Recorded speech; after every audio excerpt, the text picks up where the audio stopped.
ಇನ್ನು ಮಂಗಳೂರು ಹೊರವಲಯದ ಸುರತ್ಕಲ್ ಮುಖದಲ್ಲಿರುವ ಶ್ರೀನಿವಾಸ ಆಸ್ಪತ್ರೆಯ ಆಶ್ರಯದಲ್ಲಿ ಮೂಡುಶೆಡ್ಡೆ ಗ್ರಾಮ ಪಂಚಾಯತ್ ಸಹಯೋಗದೊಂದಿಗೆ ಉಚಿತ ವೈದ್ಯಕೀಯ ತಪಾಸಣಾ ಶಿಬಿರ ಮೂಡುಶೆಡ್ಡೆಯ ಪ್ರೌಢಶಾಲೆಯಲ್ಲಿ ನಡೆಯಿತು. ಶ್ರೀನಿವಾಸ ಆಸ್ಪತ್ರೆ ಮುಖ ಸುರತ್ಕಲ್ ಮೂಡುಶೆಡ್ಡೆ ಗ್ರಾಮ ಪಂಚಾಯತ್ ಹಾಗೂ ಎಸ್ಡಿಎಂಸಿ ದಕ್ಷಿಣ ಕನ್ನಡ ಜಿಲ್ಲಾ ಪಂಚಾಯತ್ ಸರ್ಕಾರಿ ಸಂಯುಕ್ತ ಪ್ರೌಢಶಾಲೆ ಮತ್ತು ಕಿರಿಯರ ಪ್ರಾಥಮಿಕ ಶಾಲೆ ಮೂಡುಶೆಡ್ಡೆ ಇವರ ಜಂಟಿ ಸಹಯೋಗದೊಂದಿಗೆ ಶಾಲಾ ಮಕ್ಕಳಿಗೆ ಮತ್ತು ಹೆತ್ತವರಿಗೆ ಉಚಿತ ವೈದ್ಯಕೀಯ ತಪಾಸಣಾ ಶಿಬಿರವನ್ನು ಹಮ್ಮಿಕೊಂಡರು.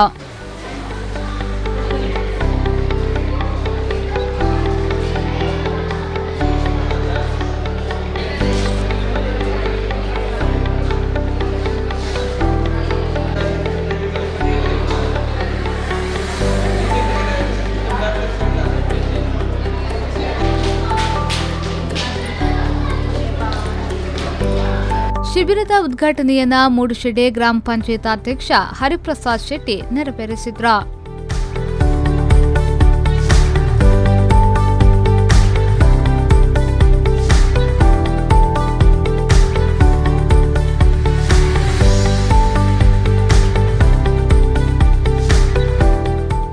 ಶಿಬಿರದಲ್ಲಿ ಮಕ್ಕಳ ವಿಭಾಗ, ಸ್ತ್ರೀರೋಗ ವಿಭಾಗ, ಕಣ್ಣಿನ ವಿಭಾಗ, ಕಿವಿ ಮೂಗು ಗಂಟಲು ವಿಭಾಗ, ವೈದ್ಯಕೀಯ ವಿಭಾಗ, ಎಲುಬು ಮತ್ತು ಕೀಲು ವಿಭಾಗ, ಶ್ವಾಸಕೋಶ ವಿಭಾಗ, ಶಸ್ತ್ರಚಿಕಿತ್ಸಾ ವಿಭಾಗದ ವೈದ್ಯರುಗಳು ಭಾಗವಹಿಸಿದ್ದು ತಪಾಸಣೆಯನ್ನ ಮಾಡಿದ್ರು.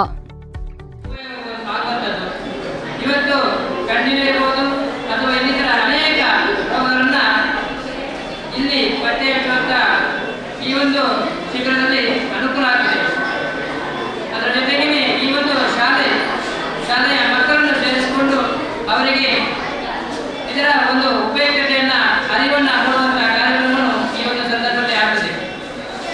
ಇಂತಹ ಕಾರ್ಯಕ್ರಮಗಳು ಈ ನಮ್ಮ ಗ್ರಾಮಕ್ಕೆ ಉಪಯುಕ್ತ ಆಗಿದ್ದು ಇನ್ನು ಮುಂದಕ್ಕೂ ಈ ಆಸ್ಪತ್ರೆಯವರು ಶ್ರೀನಿವಾಸ ಆಸ್ಪತ್ರೆಯವರು ಈ ಒಂದು ನಮ್ಮ ಗ್ರಾಮದಲ್ಲಿ ಇಂಥ ಕಾರ್ಯಕ್ರಮವನ್ನು ಮಾಡಿದರೆ ಉತ್ತಮ ಆಗುವುದು ಅನ್ನುವಂಥ ಅನಿಸಿಕೆ ನಮಗೆ. ಶಾಲಾ ಮಕ್ಕಳು ಮತ್ತು ಮಕ್ಕಳ ಪೋಷಕರು ಶಿಬಿರದ ಪ್ರಯೋಜನವನ್ನು ಪಡೆದುಕೊಂಡರು.